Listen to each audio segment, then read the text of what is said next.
Terça-feira, dia de Casa do Chefe, mais uma Casa do Chefe. Especial demais dessa vez, porque vamos falar de um assunto que eu gosto, mas não entendo muito, mas vou entender, e vocês também. Tô aqui com uma super amiga, que virou amiga, né? E pode ser uma parceira nossa, a Vila Cabianca e a senhora Vila Cabianca, né? Prazer em receber você. Prazer, Paulo. Que bom. Prazer enorme estar aqui com você. E vamos falar vocês. sobre vinho, né? Vamos falar muito sobre vinho hoje. E também tomar o vinho, não é Também mesmo? tomar o vinho. Vamos lá. Eliana está aqui, mas Eliana não foi sempre, né? Uma pessoa que ninguém nasce gostando de vinho. Não é verdade? Não. Quero saber um pouco da história da menina Eliana até chegar nesse negócio de vinho.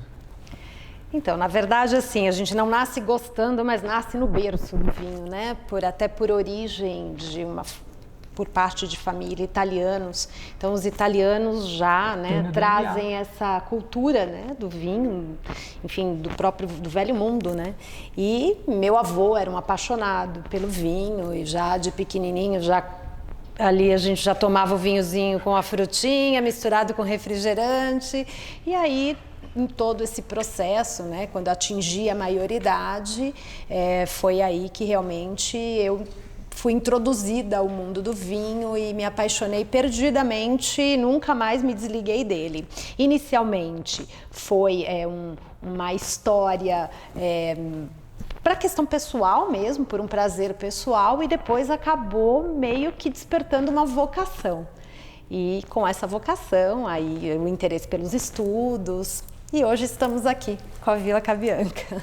Vila Cabianca, para quem não sabe, não conhece, o que seria a Vila Cabianca? A Vila Cabianca, ela é um projeto, né, já de muitos anos, um projeto que hoje é realidade, mas um projeto de vida, um sonho, um grande sonho. Cabianca é o sobrenome do meu esposo, que é italiano. Abraço pro esposo que não pode vir, né? A família Cabianca é uma família que vivia na Itália no conceito de vila. Eles são do Vêneto, é uma família do Vêneto, e nos primórdios viviam nessas vilas que eram moradias comunitárias, como se fossem bairros, condomínios, vamos dizer assim, que eram menores. E essas vilas, elas eram agregadas à agricultura. Não só a viticultura, mas a agricultura no geral. E a família dele se construiu nesse conceito. E quando esse projeto despertou, né? Foi um sentimento que despertou, nós falamos, não, tem que ser Vila Cabianca, porque a sua família já traz a raiz e já traz a tradição. E nós reproduzimos no nosso nome essa tradição ancestral da família do Marcelo. E a Vila Cabianca hoje, ela é uma empresa importadora, distribuidora também de grandes marcas nacionais, como a marca desse vinho que a gente está trazendo hoje aqui, de uma vinícola boutique chamada Garbo. Então, o grande trabalho não só é comercial, chefe, mas também é uma jornada profissional de educação, né, de levar o vinho mais próximo do público. Mesmo. Tirar, assim, ser até disruptiva, né? Porque as pessoas, elas acham que o vinho é uma realidade muito distante. É só pessoas da elite, é só a pessoa chique, a pessoa que tem dinheiro. E o vinho não é isso. O vinho é uma bebida maravilhosa, recheada de muitas histórias, recheada de muito conhecimento, muita cultura, mas que é acessível a todos. Milenar, né? Diria o vinho. Acho que da época de Cristo.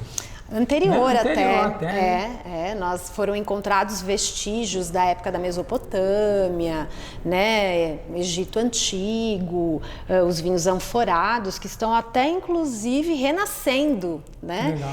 Nós tivemos recentemente um contato com um fornecedor da Geórgia, que ainda reproduz os vinhos em ânfora e ainda segue toda a ritualística dos antepassados, né, essas receitas ancestrais e milenares, e enterram essas ânforas no chão, na terra, e depois de um tempo, né, de envelhecimento, eles trazem o vinho à vida, à luz. Que legal. Então, história bacana. História. O Brasil está crescendo muito, né? o consumo de vinho. Sim. Né? A gente vê já a população mais carente ou mais pobre, enfim, já consumindo vinho. E vinhos bons, Sim. né? Com preços acessíveis, que tem essa possibilidade. Sim, A gente entra naquele negócio de o pessoal que acha que vinho é caro e às vezes não é tão caro, não é isso? Existem alguns pontos que eu acho que tem que ser observados no consumo do vinho. Assim como todo produto, é a mesma coisa que a produção dos seus pratos. Sim. Os seus pratos, você é um chefe maravilhoso. Obrigado. Você é extremamente conhecedor, profundo conhecedor da sua área, mas se você não tiver bons ingredientes, você não produz de qualidade, você não produz bons Milagre pratos. não dá para fazer. Né? Exato. Com o vinho não é diferente. Então, assim, as pessoas têm que se questionar de algumas coisas, né? De repente eu chego ali, vou a um supermercado, a uma loja especializada e vejo ali um vinho em garrafa, porque a garrafa custa, a selagem custa, o líquido custa, o rótulo custa, o transporte custa, o armazenamento custa e o vinho chega ali a R$13. Como? Conta não fecha. Ainda contando com todas as margens, né, de repasse, de distribuição, como? Né? Então, existem algumas perguntas que, independentemente do consumidor não entender de vinho, ele tem que se fazer. O que, de fato, eu estou tomando? Né? Então, vale para tudo. Então, claro, não O que, de fato, eu estaria tomando com esse valor? Então, o que, de fato, você estaria tomando? Muitas empresas pegam, por exemplo, fazem a produção de vinhos em linha, né, de rótulos em linha, e existem as sobras de produção de um, de outro, né? Um licor de expedição que não foi utilizado na remoção do suco, né, do mosto, da uva.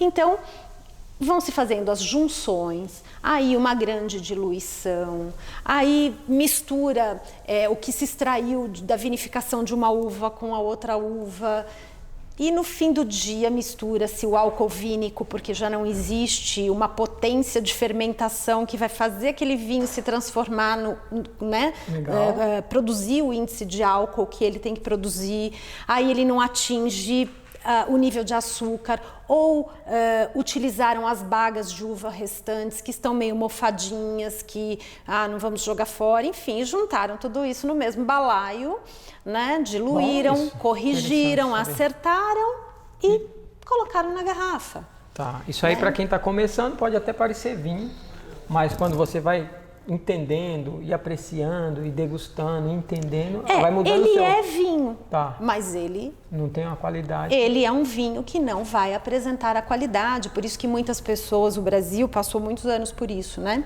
As pessoas compravam os vinhos e falavam, eu não gosto de vinho, porque no dia seguinte esse vinho me dá uma dor de cabeça incrível. Tá. Por quê?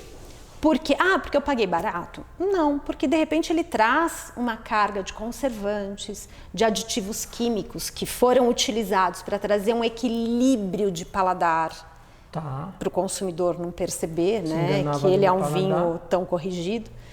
E enfim, aí o brasileiro fica naquela coisa, eu gosto de vinho doce porque tem essa questão do paladar, você que é a pessoa de cozinha sabe muito bem que o brasileiro adora açúcar, né, e com a bebida não é diferente. Então, isso tudo faz com que a pessoa, né, o consumidor daquele vinho, ele acabe... Não é que ele está sendo enganado, ele também está se deixando enganar. Né? Aí vem a pergunta, né? Será que o melhor vinho é o caro? Não necessariamente, não necessariamente. Inclusive, uma das missões da Vila Cabianca é provar que isso não é uma verdade. A Vila Cabianca, ela traz todo esse conceito de curadoria para o mercado, que é justamente um conhecimento técnico profundo para fazer a seleção de vinhos incríveis em faixas de preços diferenciadas e que são acessíveis a todos os bolsos. Isso é interessante. Vou cortar um pouquinho agora para falar do nosso patrocinador, porque sem patrocinador a bagaça não anda. Está comigo aqui a Moncoque. E a Vila Cabianca está comigo, né? Então vocês estão vendo sempre eu falar da Vila Cabianca e da última vez a gente abriu um rótulo de vocês aqui e a convidada achou incrível. Que bom. Muito bom ter esse entendimento. A gente vai vai continuar nosso bate-papo. Muito obrigado, Fadi da Moncoque, estive com você hoje, foi um excelente dia. Carinho da Moncoque. A Moncoque está renovando com a gente aí para mais um ano, então a Moncoque está com a gente aqui sempre. E você, se você quer ser nosso patrocinador, entre em contato com o Magno, que ele vai te dar as coordenadas para você ser nosso patrocinador, porque sem patrocínio não anda. E você tem que estar na internet, sua empresa tem que estar na internet, porque é aqui que a coisa anda, né? Uma dúvida minha e talvez de muita gente, você é uma enóloga. E muita gente confunde enóloga com sommelier. Sim. Vai explicar pra gente qual é a diferença, onde está a diferença, quem é quem nessa parada? O enólogo, ele é o profissional que formula o vinho, que cria a receita do vinho. Tá. Para criar essa receita do vinho, não é simplesmente, eu vou pegar um cacho de uvas, não. É um pouco mais complexo do que isso, porque o enólogo, ele traz todo o conhecimento em agronomia, em terroir, em clima. Então ele faz a junção de tudo isso para entender naquele espaço, naquela terra, naquele ambiente, porque o terroir não é a terra só. O terroir é a junção da terra com o clima, com a condição de pressão, com a altitude. Isso tudo é medido num espaço agrícola para se implementar um vinhedo. Para plantar a uva? Para plantar a uva. Aí, essa uva, vão ser selecionados, né, os tipos de uva que seriam mais adaptáveis àquelas condições. Tá. E com isso, o enólogo vai pensar o que ele consegue produzir com tudo aquilo.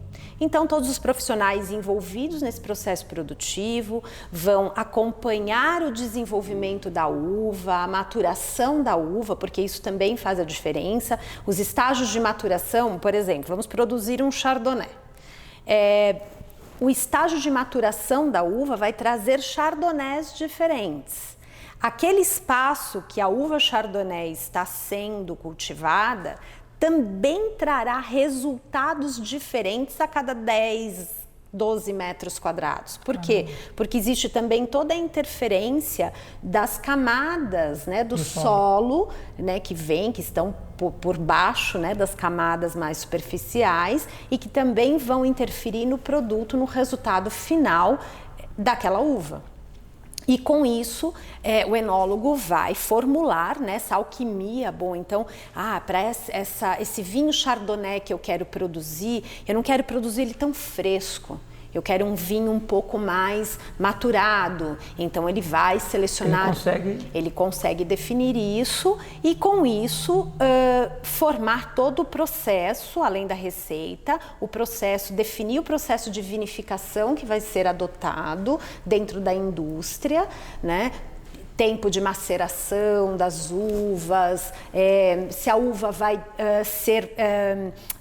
na verdade, se vai sofrer uma junção de cortes de uvas diferentes, se ela vai passar por um período de fermentação maior ou menor. Isso aí está relacionado tempo, vocês estudam tempo, clima, tudo? Tudo. Se vai chover muito? Tudo, absolutamente tudo. E assim, a gente também não tem como... Existem as previsões, sim, mas, por exemplo, existem eventos climáticos que a gente não consegue conter. Sim. Então, às vezes, você vai projetar um tipo de vinho para aquela safra e você só vai conseguir conduzir aquela produção para um outro tipo de vinho.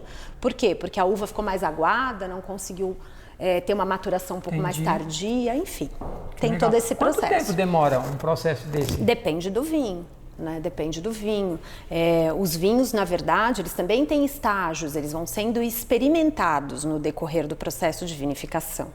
Então, tem vinhos assim que só os estágios iniciais levam quase um ano para ser produzidos. Outros não, outros têm uma velocidade maior. Então, o enólogo, ele fecha isso, né? Ele entrega o vinho na garrafa para ser comercializado. Ele é que dá vida. Ele é o chefe do vinho, vamos dizer assim, né? Ele é o alquimista que vai produzir o que está aqui dentro. Sem ele o negócio não... Sim, porque ele é o profissional capacitado para essa realização. inclusive acompanhamento de envelhecimento. Então, nós temos que provar em diversos estágios esse vinho. Esse aqui hoje, por exemplo, que nós vamos consumir, é um vinho envelhecido com 8 meses de barrica. Então, assim, esse estágio de barrica, a gente prova, bom, primeiro mês. Para quem é leigo, esse vinho ficou guardado 8 meses, é Ele isso? passou pelo processo de vinificação, foi colocado dentro de um barril, pode ser de carvalho francês, carvalho americano, também depende do tipo de vinho que você quer atingir, então você vai usar o barril específico.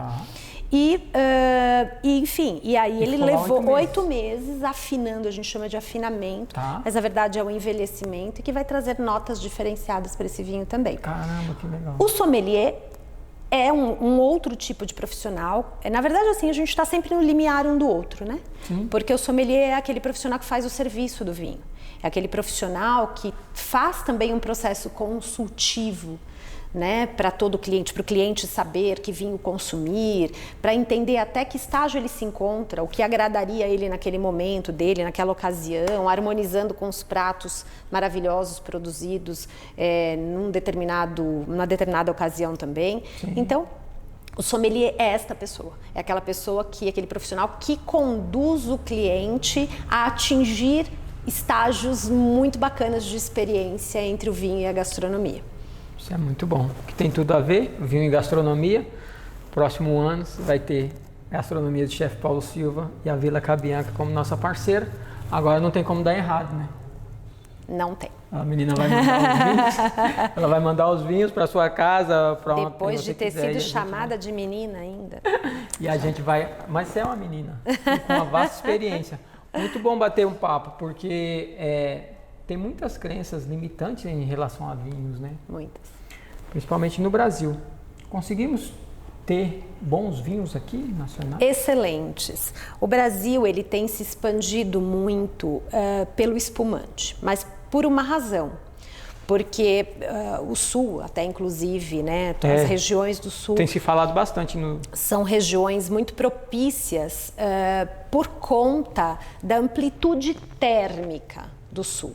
Então, você tem, por exemplo, um dia, né, as horas do dia com sol, ensolaradas, né, com temperaturas, que é um clima temperado, né, oceânico, então com temperaturas muito bem controladas, que não ferem a fruta, não ferem a videira.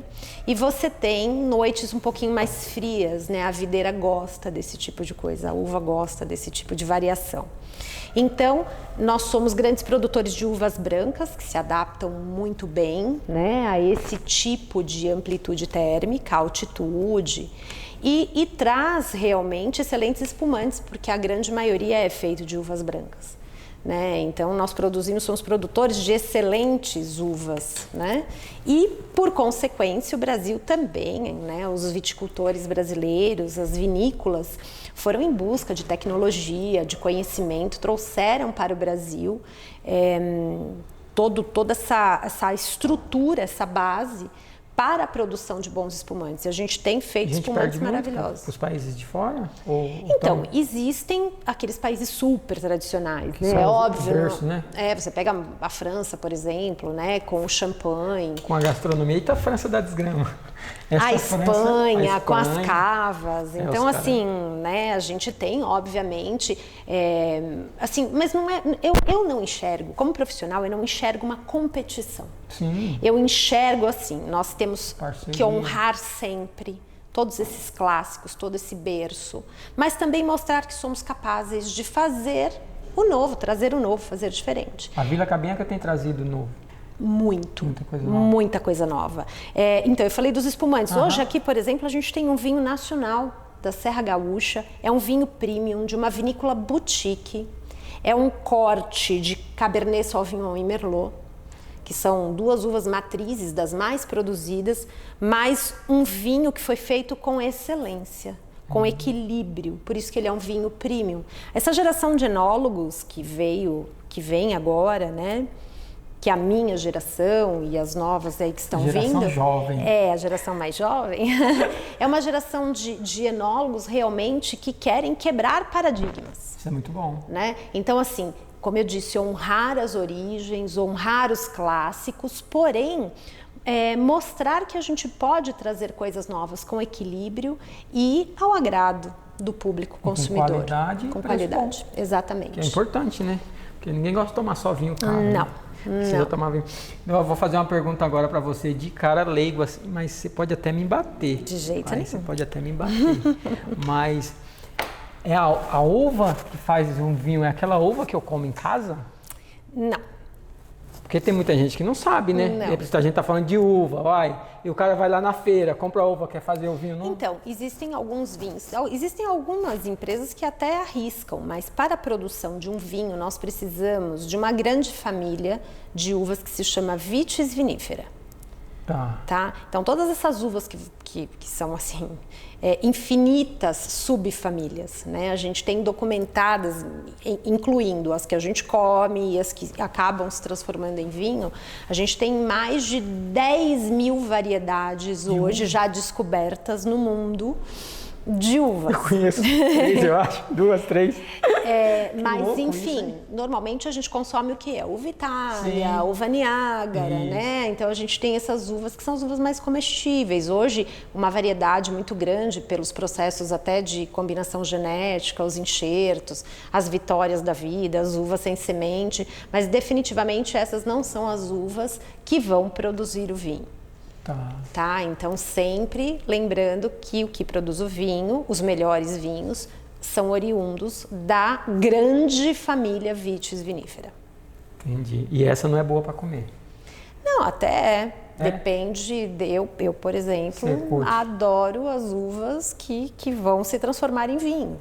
Mas assim, normalmente... Mas no paladar, assim, elas não vão estar trazendo naquele momento, a não ser que elas estejam no estágio de maturação mais avançado, mas elas não trazem aquela suculência, aquela doçura que a gente está acostumada na uva que a gente come no dia a dia. Né? A mulher parece que toma banho de vinho, porque sabe tudo, não tem nem o que falar. Ninguém sabe tudo. Mas sabe bastante, né? Tem muito conhecimento aí. Na verdade, quem caminha este caminho do vinho tem duas opções, ou estuda ou estuda. Porque não tem realmente como você trilhar um caminho de que você precisa de conhecimento, né? Porque assim, o vinho, eu considero uma bebida sagrada. Porque eu também acho. O vinho, ele não é uma bebida para o embebedamento, para a embriaguez. Não é aquela... É outra coisa. Né? Ele não veio para esse mundo para ser isso. Né? Ele veio para te promover prazer, sensações, experiências. Essa mulher fala chega a brilhar os olhos. Ela gosta disso aí, hein? Então o vinho é isso. E assim, dentro desta garrafa existem muitas coisas. Existem sonhos, desejos, trabalho, muito estudo, muito projeto, muita estratégia. Né? Tem geografia, tem história, enfim, tem biologia, tem agronomia, tudo isso que ela tem design. Tudo isso que você está falando precisa ser despertado no público, né? Porque às vezes as pessoas não têm esse entendimento. Não. Quando passa a ter, vai aumentando o nível. E vinho, assim, pelo pouco que eu conheço, pelo que eu estou vendo, é um caminho sem volta, né? Começou, não para mais. Não para mais. E o cara vai subir no degrau, né? Porque...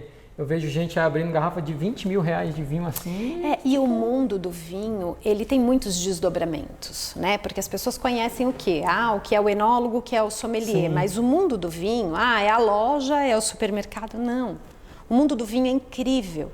Hoje formam-se grupos. Eu até recentemente mesmo fui convidada, estava num evento e fui convidada por uma pessoa que começou a provar nossos vinhos e ficou encantada e disse o seguinte: eu faço parte de uma confraria que se chama, mas olha que interessante, degustação literária. Eu falei, como assim? Me diga o que isso significa. Como que funciona esse? Então, é um grupo de mulheres, nós temos uma orientadora literária que vai conduzir a leitura do mês e depois a gente se reúne num espaço bacana e discutimos sobre o vinho, sobre o livro. E existe uma sommelier que faz parte do nosso grupo e que ela harmoniza, olha que interessante, harmoniza o vinho com o livro. Com o livro? E aquilo me trouxe assim uma euforia naquele momento, que eu falei assim, eu entrei em êxtase. Eu falei, gente, isso é realmente incrível, porque o vinho, como que ela harmoniza com o livro? Olha que coisa interessante. Quando o livro é um livro denso, por exemplo, um livro de mistério, aquela coisa que te deixa aflita, depois te dá aquele alívio, que te traz aquelas sensações, mas aquelas sensações mais densas, ela traz um vinho potente, um taná. Que é aquele vinho que vai traduzir o que a sensação, a experiência que aquele livro trouxe. Porque quando você toma um taná, o taná, a gente chama de pegado, né? O que é um taná pegado? É aquele que você vai harmonizar com uma carne vermelha, bem suculenta. Ele traz o que? O sangue, os sabores, assim, picância, né? Então você vai estar trazendo aquela carne muito bem feita, muito maravilhosa, ao ponto, com um molho que traz pimentas, que traz picância, e você vai lá e joga um taná. E aquele livro é um livro, ou é um livro de mistério, ou é um livro sobre sexo, que é picante, né? Então eu achei a proposta incrível. E eu falei, é isso, gente. A harmonização do vinho é algo tão amplo, tão incrível. Então é essa projeção que a gente vai desdobrando. Aí o vinho é muita coisa. Incrível. Não sou só eu, hein? Eu tô até com medo de começar a entender isso aí, né? Não sei se eu tenho bolso e gosto pra isso, não. Mas vamos lá. O vinho tem muitos mistérios e a gente vê muita coisa na internet, né? Assim, forma de abrir. Né? Tem dicas Sim. Ou não precisa? Na verdade, assim... Ou é mais get mesmo? Eu acho que as pessoas... Existem algumas dicas que nós profissionais damos, mas no intuito de facilitar.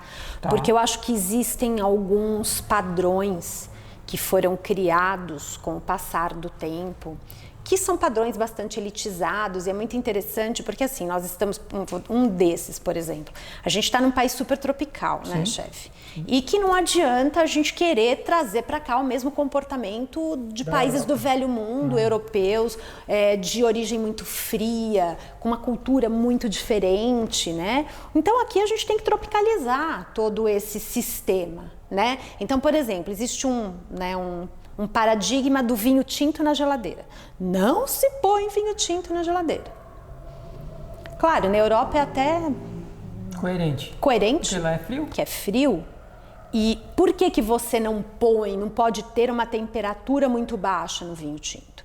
Porque o vinho tinto, ele possui um agente que se chama tanino. Tá? E o tanino, tanto o tanino e toda a parte aromática, de constituição aromática do vinho, ela se perde com a baixa temperatura. Tá. Quando ele gela, se ele gelar muito. Se ele gelou muito, então você perde todas as notas olfativas, todas as notas gustativas, você não sente o vinho. Mas não significa, nós estamos aqui, nós poderíamos ter colocado este vinho para resfriar um pouco, porque nós estamos num país quente. Né? Só não passar de uma determinada graduação. Então, agora, se você traz isso para os profissionais da velha escola, isso é um sacrilégio. Acabou o mundo para eles. Né? A maneira de abrir, claro, um sommelier, um enólogo segue um protocolo, mas a gente tem que abrir da maneira mais simples possível. Maneira de abrir um vinho, né? Você pega a faquinha do seu saca-rolha. Se não tiver a faquinha, pega uma da Moncoque. Tá tudo certo. O importante é abrir o vinho. Existe essa parte aqui da garrafa, que é essa dobrinha aqui de baixo. É só passar a faquinha bem passadinha na dobrinha, certo? Como se estivesse contornando essa cápsula. Isso aqui também os profissionais já da linha mais clássica não permitem, mas para facilitar o dia a dia, espeta a faquinha aqui, faz um corte até essa parte aqui, encaixa a faquinha dentro e retira a cápsula. Simples assim. Simples assim. Não vai ficar fantasiando, inventando. Claro. Tá abrindo com a espada agora também, né? Isso é um método antigo, ancestral. Ancestral? De abrir, não, dos vikings. O cara... exatamente. Taca Então, a assim, espada aí no trem aí e vai embora. isso é uma técnica bem bacana, inclusive, Legal. né? De abertura. Mas se você não sabe, não precisa. Não né? faça, Tá porque tranquilo. você só vai perder vai sua assim, garrafa e vinho. vai nessa boa aqui que dá tudo Exatamente. certo. Então, assim, lógico, você vai abrir num evento, tem todo um protocolo, tudo, mas para pessoa comum, né? Quem tá, posiciona. Eu vou ficar de pé, porque Fica à vontade, infelizmente por favor. não tive altura para tal. Por favor, que esteja em Então, casa. até para vocês conseguirem, acompanhar aqui, olha, centralizar, sempre deita o saca-rolha e espeta ele aqui no meio. Ó, prende um pouquinho com o dedo para o primeiro giro. E depois, com delicadeza, não precisa fazer força nenhuma, desce a rosquinha. Aí, os saca-rolhas, normalmente, eles têm 2 dentinhos, tá vendo? Tem esse primeiro que você posiciona aqui. Segura, dá a primeira força, né, de suspensão. Outro dentinho, tirou. Sim, já conhece. Simples assim. Tem uns que fica a rolha, fica meio... Então, aí que tem acontece? um Por que porquê. acontece? A rolha, ela resseca, a rolha de cortiça, ela resseca. Por que dizem para armazenar o vinho? Normalmente os vinhos que são arrolhados, a gente chama com a rolha de cortiça, Tá. na horizontal. Porque essa rolha, ela é feita de uma árvore, certo? Como se fossem lâminas de uma árvore, tá? De um eucalipto. Como se fosse um eucalipto, é um pinheiro, né? Tá. Não é do eucalipto. Mas não vou ficar entrando em detalhes técnicos, porque eu acho que isso não vai fazer muita diferença. Não vai mudar a sua vida, não vai mudar a sua vida. E essa rolha, ela é porosa, né? Onde aqui vem uma microoxigenação, né? Para dentro da garrafa, mas muito sutil. E esse oxigênio que entra, ele vai interagindo nesses canais da rolha. E ele provoca o ressecamento. Tá. Se o vinho, ele tá na horizontal, o líquido está em contato com essa rolha. Então, automaticamente, ele vai hidratar a rolha. Então, seguramente, essa rolha que se quebrou, que despedaçou, é porque ela foi armazenada de maneira errada. Entendi. Tá no armazém. Ficou muito tempo de pé, talvez. Tá. Mas não ficou. Não, aí dá para poder dar. Né? Pode ser que dê uma alteradinha no gosto, no mas gosto, dá mas para Não filtrar. vai jogar, não precisa jogar o vinho fora, não. Toma. Não, e se você não tem uma peneirinha, aquele coadorzinho de café, Sim. passa no coadorzinho de Vejo café. que tem diferença, Certo. né? Tem uns que tem rolha e outros que não tem. Entendi algo. Sim, por exemplo, vocês veem muito a rosquinha, Sim, né? que a gente acha até mais prático. Que se chama screw Assim, ó. cap. Ó, A screw cap, ela é muito mais barata do que a rolha de cortiça e ela também, ela é muito mais pró meio ambiente. Só que ela não pode ser utilizada para qualquer vinho. Ela só pode ser utilizada para vinhos jovens e frescos. tá. O vinho que vai envelhecer, ele precisa, porque aqui, isso aqui é alumínio. Tá. Não vai promover a microrrespiração. Então, eles vão utilizar a screw cap num vinho que vai ser consumido num curto espaço de tempo, Entendi. tá? Não precisa Aquele de- que vai afinar, que vai envelhecer, ele precisa dessa respirabilidade. Legal. Esse é o vinho melhor, o mais caro, o que vai envelhecer. Eu, Pode não ser o pode mais ser caro, como mas pode não ser, a proposta. Tá. Tá? Não é o vinho que é mais velho, é o mais caro. Isso não significa absolutamente nada também. Que legal. É... Vendo como é bom quando o mais tá bom na velho sua é comida. o melhor, aquele vinho que envelhece é o melhor, não. Tem vinhos que nasceram para ser vinhos de guarda e tem vinhos que não nasceram para ser vinhos de guarda.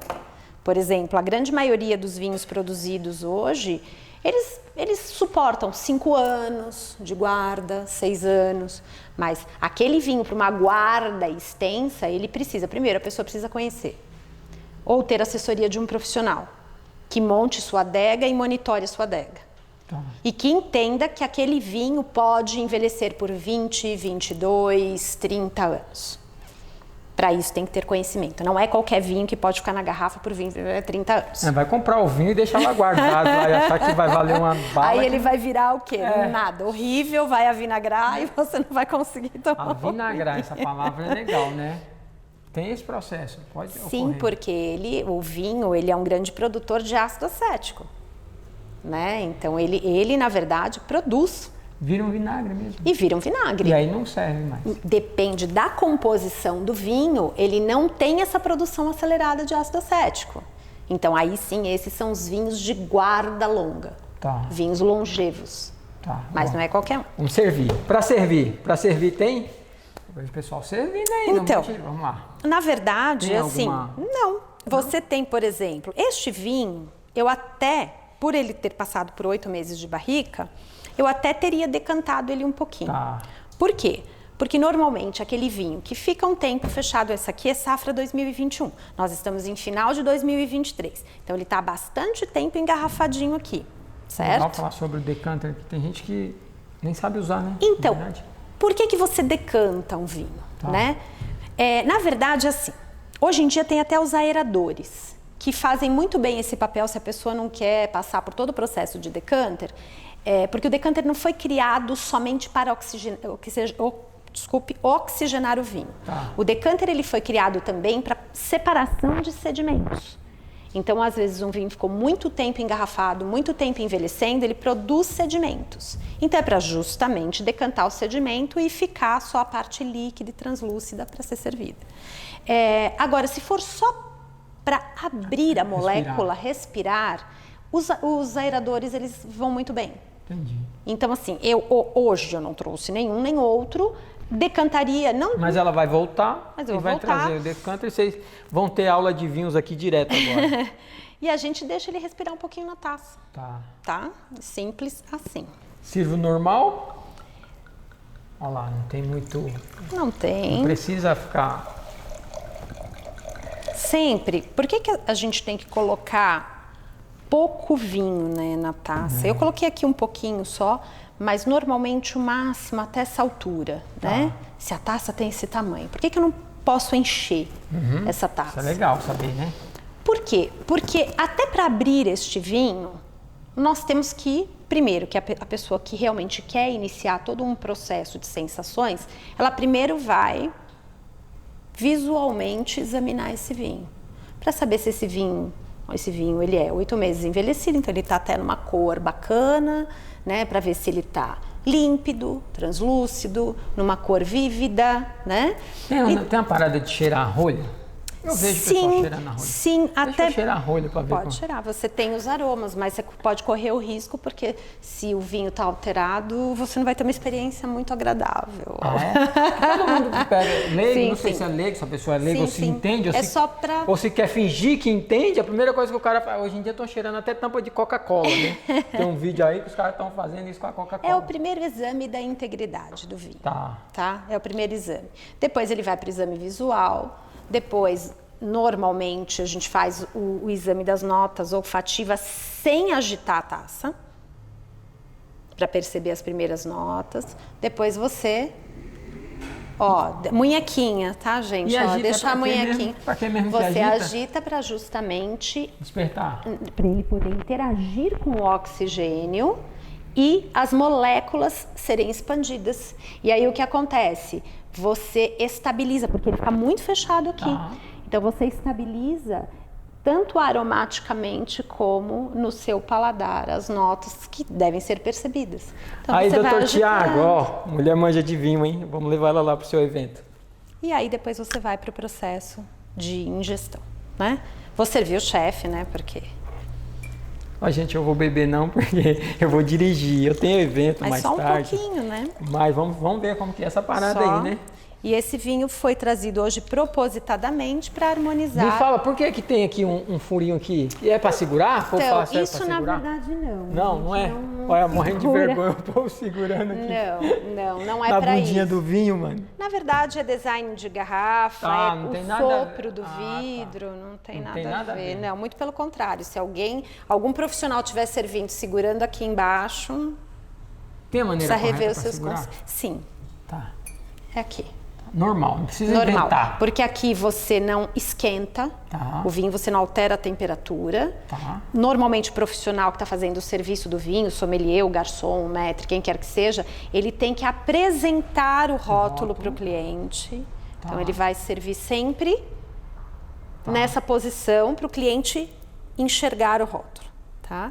E sempre com a mãozinha. E a taça eu seguro? A taça sempre pela haste, chefe. Por Normal, quê? sem... As pessoas que seguram aqui no bojo, o bojo não foi feito para isso. A taça, ela tem um corpo, né? Então, ela tem uma base que é de apoio, ela tem a haste que é para segurar e o bojo que contém o líquido. O bojo, a haste, ela serve para você não esquentar o vinho. Diferente do brandy, né? Quando você vai no conhaque, você põe a mão por baixo, justamente para o líquido ganhar a temperatura. Nesse caso, a gente não pode, porque a gente mede a temperatura correta de servir o vinho e a gente evita que ele altere para você ter a sua experiência sensorial íntegra. Vocês fiquem tranquilos, ela vai voltar para outra aula e ela vai trazer tipo de taça, falar. Tem muito conteúdo aí pela frente, porque vinho é muito rico, né? Hoje a gente só tá de começo. E aí esse balançar é normal, natural. O balançar também é um processo de desengessar a munheca, né? A gente ainda brinca, porque as pessoas ficam durinhas assim e você acaba não fazendo o movimento do vinho. Eu aconselho, quem está começando, apoia a taça na mesa e faz esse movimento. É elegante também, normal fazer. É mais treino, fácil, né? tá? É treino, sem força, é só assim bem devagarinho, olha, ele tem que fazer o processo de rotação. Tá. A pessoa que já vai ganhando mais experiência, ela solta a munhequinha aqui, ó, tá vendo? Oi, ó lá, já fiz arte, tá vendo? Munhequei demais. Você vai fazer isso aqui com a munhequinha solta. E é isso. Saúde. Saúde. Um brinde. Tchim, tchim. Sejam bem-vindos à Casa do Chefe. Toda terça-feira, às 8 horas da noite, você tem Casa do Chefe, sempre com convidados especiais. A gente está com quanto de tempo aí? O bate-papo aqui tá longe, hein? A gente já está com bastante tempo. E vamos falar de gastronomia agora pouco também, né? Tu cozinha alguma coisa? Agora é minha vez, né?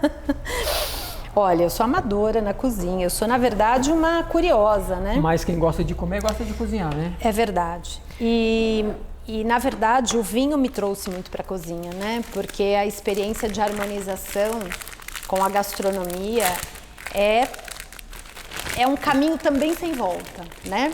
Não significa que todo vinho você precisa harmonizar com a comida e nem toda comida que você produzir você tem que ter um vinho. Mas a pessoa que trilha o caminho do vinho, ela sempre busca. Por isso que a gente está aqui, por isso que a gente é parceiro, porque tem muito a ver, né? Gastronomia com vinho tem muito a ver. Muito. Então a gente espera que dê muito certo essa parceria para o próximo ano. Eu vou fazer para você um fettuccine carbonara. Carbonara é um prato italiano, clássico, muito bom, bem bacana, simples de fazer, que tem alguns segredinhos, né? O carbonara ele não usa creme de leite, igual muita gente no Brasil faz. Ele só precisa de técnica. Para cozinhar uma massa, preciso de bastante água, né? Tem muito segredo, então preciso de bastante água e tempo. O tempo da gente cozinhar essa massa aqui e servir é o tempo que você vai deixar sua rede social ali e como a pessoa encontra aí. Me fala aí, cursos, essas coisas, tem alguma coisa prevista aí para o próximo ano? Bom, depois eu deixo meu contato, mas assim, a Vila Cabianca, inicialmente para o ano que vem, ela reforça muito o trabalho também de consultoria aos clientes. Legal. E de montagem de adegas para os clientes que realmente tenham interesse em fazer uma reavaliação dos títulos que possuem, incrementar novos títulos para poder equilibrar esse acervo de vinhos. Então a gente também presta esse trabalho de consultoria. A consultoria de harmonização, tanto para jantares privativos quanto para eventos. Que é o nosso caso. Exato. O próprio cliente que compra o vinho da Vila Cabianca, mesmo sendo uma pessoa física, ele já tem uma consultoria gratuita e ele sempre vai ter uma resposta. Ele às vezes pode perguntar, eu vou fazer um jantar, né, para comer com o meu namorado e eu quero produzir um fettuccine carbonara. Qual é o vinho mais indicado e gostaria de gastar até tanto? Então, nós indicamos o vinho mais adequado para o que ele quer pagar e para o prato que ele está produzindo, para a ocasião, e entregamos na casa da pessoa em qualquer lugar do Brasil. Entrega na sua casa em qualquer lugar do Brasil. Se você for cliente Chefe Paulo Silva, vai ter o cupom de desconto, eu tenho certeza. Logo a gente vai falar sobre isso, né? É isso aí. Muito legal. E o nosso contato, né? Seu contato? Nosso contato é redes sociais, o nosso arroba é @Vila Cabianca Brasil. O nosso site é também www.vilacabiancabrasil.com.br. E nós temos o nosso WhatsApp, que tem atendimento, né, direto, que é o 11 917 12 6868. Tá aberto o convite para você voltar sempre, né? Sempre um bate-papo super legal. Chefe. Uma aula, né? Na verdade, é uma aula. Imagina. A gente vai falar muito sobre harmonização, a gente vai falar sobre tipo de taça, ela vai trazer decanter, vai ensinar vocês. Então, isso aqui vai ser um canal de... Você vai sair daqui quase um sommelier, mas você vai aprender muito, que é muito bacana, muito interessante. E acho que muita gente vem chegando no mundo do vinho agora e precisa descobrir isso. Porque, na verdade, é muito mais mito do que a gente pensa, né? Em relação ao vinho. Você sente isso, assim, no Brasil ainda tem que... Muitas crenças. Muitas crenças. Muitas crenças. Essa história de que vinho bom é vinho caro. Tem muito isso. Na verdade, assim, né? As pessoas normalmente me perguntam muito. Inclusive, eu também fui entrevistada há uma semana atrás e a pessoa me perguntou: o que é um vinho bom, Eliana? Como que eu sei que o vinho é bom, né? O vinho bom é aquele vinho que te traz notas aromáticas muito agradáveis. Tá. Tem um visual íntegro como esse, um vermelho rubi maravilhoso, tá super dentro da proposta, é um vinho brilhante, tá vendo? Tá super íntegro, é um vinho relativamente jovem. Ele te traz um buquê muito intenso no nariz, então a pessoa não precisa entender, identificar a nota, mas só de aproximar o vinho no nariz, ela vai realmente entender que o vinho tem boas notas. É aquele vinho que te traz persistência na boca. Então, as pessoas falam, mas o que é a persistência? Se o vinho permanecer mais do que 3 segundos na sua língua, porque assim, como as pessoas tomam vinho? Esse é um detalhe importante. A pessoa quer perceber o vinho, mas a pessoa pega, como ela toma um refrigerante, como ela toma uma cerveja, ela engole. O vinho precisa passear na boca. Ele precisa fazer um passeio na sua boca. Então você tem que colocá-lo na boca e deixar esse líquido passear na boca. Então quando você sentir que depois que você realmente engoliu, ele ficou mais do que 3 segundos na sua língua, é porque ele é um vinho persistente. Ele é um vinho que está te entregando qualidade. Né? E esse equilíbrio, porque também a pessoa não precisa ser entendedor para entender que um vinho está equilibrado. Assim como uma comida, quando às vezes a gente erra a mão no sal, na acidez, o vinho é a mesma coisa. A gente percebe quando o vinho está desequilibrado na acidez, quando tem um açúcar desequilibrado, quando tem algum componente químico que está entregando alguma coisa ruim dentro da bebida. Então não precisa ser nenhum expert, é o seu paladar. Estive falando sobre isso numa aula que eu estava dando essa semana, que o cozinheiro ele precisa experimentar. E quando ele tem certeza que está bom para ele, provavelmente ele pode servir porque vai estar bom para outra pessoa. Não precisa ser gênio, né? Ah, chefe, por que você sabe? Não, eu experimento. Experimento. Simples assim. É isso mesmo. Quando eu sei que tá bom para mim, provavelmente vai estar bom para a pessoa, então a gente serve. Com vinho é parecido, né? A gente tinha conversa aqui para mais de 3 dias, né? Muitas lives. Vamos falar sobre a harmonização um pouco, né? Que é bom. Sim. E aí, tô te fazendo uma massa. O que seria para harmonizar com uma massa? E outra pergunta assim que eu aí sou de leigo também, mas que eu sempre tem um vinho coringa assim que eu posso esse aqui eu tenho que ter porque ele consegue conversar com uma variedade grande. Existem vinhos que nascem para ser gastronômicos, tá, né? Mas não existe um vinho que você consegue harmonizar e ter uma experiência em todos os pratos que você produzir, tá, né? Então assim, por exemplo, por que eu trouxe hoje este vinho da Garbo, que é o colaborativo? Ele é um corte. Quando a gente fala corte, você pode falar corte, blend, cada um entende de um jeito. É quando você faz a junção do mosto de 2 uvas diferentes para produzir algo bacana. Foi o caso desse vinho, tá? Por que eu trouxe Cabernet Sauvignon, Merlot, os vinhos tintos? Principalmente como você está fazendo um carbonara, que traz muita intensidade de sabor, né? Traz o defumado, ele traz toda essa potência. Eu trouxe esse vinho porque ele entrega notas que harmonizam por afinidade. O que seria isso? Eu trago do Cabernet Sauvignon, eu trago notas de especiarias. Da Merlot, eu trago notas de frutas maduras, que acabam, por exemplo, como a gente vai ter ali, né? Não sei se o chefe está usando bacon. Estou usando bacon. O bacon. Ou panceta ou a bacon, né? panceta, o bacon. Que traz um sabor acentuado e de defumado, Sim. né? Ele pede essa fruta madura e não uma fruta ácida, por afinidade. A própria massa, né? Ela pede essa coisa, ela tempera, a especiaria tempera ela. E como ele é barricado, ele também entrega aquela coisa do cacau, do café. Então, o tanino dele está bem equilibrado, ele está com uma acidez equilibrada, ele está com pouquíssimo, ele é bem seco esse vinho. Eu poderia usar ele numa carne vermelha? Você pode tranquilamente. Ele não vai conflitar nem com a massa, nem com a carne. Se a gente colocar os queijos aqui, queijo maduro, queijo azul. Ele conversar bem com super bem. Por quê? Ele traz um sabor delicioso, mas ele não anula o sabor do prato. Então, vinho para você ter na sua casa. Esse é um vinho super coringa, super gastronômico. Bom. Para combinação. Bom entender isso aí de vinho coringa, né? Que você precisa ter em casa aqueles 2, 3 ali quando chega uma visita. Muito importante, muito importante. Que é legal isso aí. Para mim, principalmente, porque quando eu não souber o que dá, eu vou dar esse aqui, ó. Ah, mas tem muitos outros. Tem? Então vamos aprender com a mulher. A gente vai trazer Está convidada a voltar sempre na casa do chefe. A casa do chefe está sempre aberta para você. Temos projetos juntos, né? Muitos projetos, chefe. Né? Eu quero demais que a Vila Cabianca esteja com a gente no próximo ano, porque vai ser muito bom, né? A casa do chefe está aberta aí para você. Tem pergunta ali do povo ali, ó. Vinho tinto e vinho branco, mitos. Quer saber dos mitos dos tintos e dos brancos. Tá.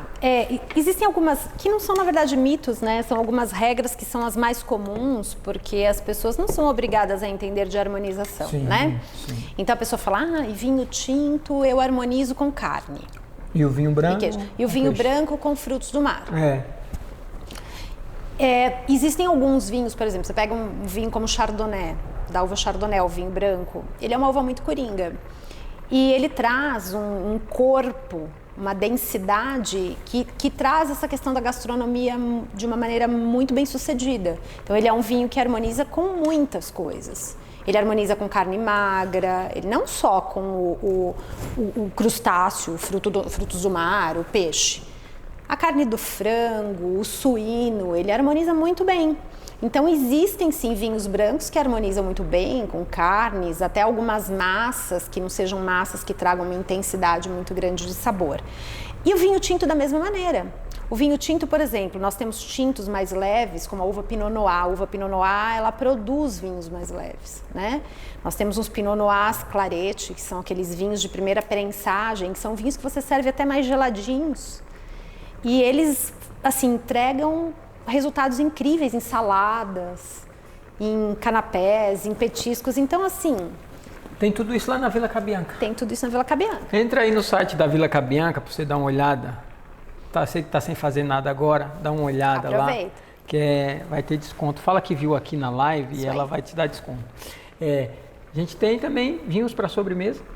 Sim. Temos vinhos específicos para sobremesa. Normalmente a sobremesa, né, assim, para a pessoa que está no seu dia a dia, que também não é obrigada a ter esse conhecimento profundo de harmonização de sobremesa, existem algumas dicas super simples. O vinho do Porto é um vinho muito conhecido para harmonização, é um vinho que traz uma concentração de açúcar, é um vinho licoroso, né?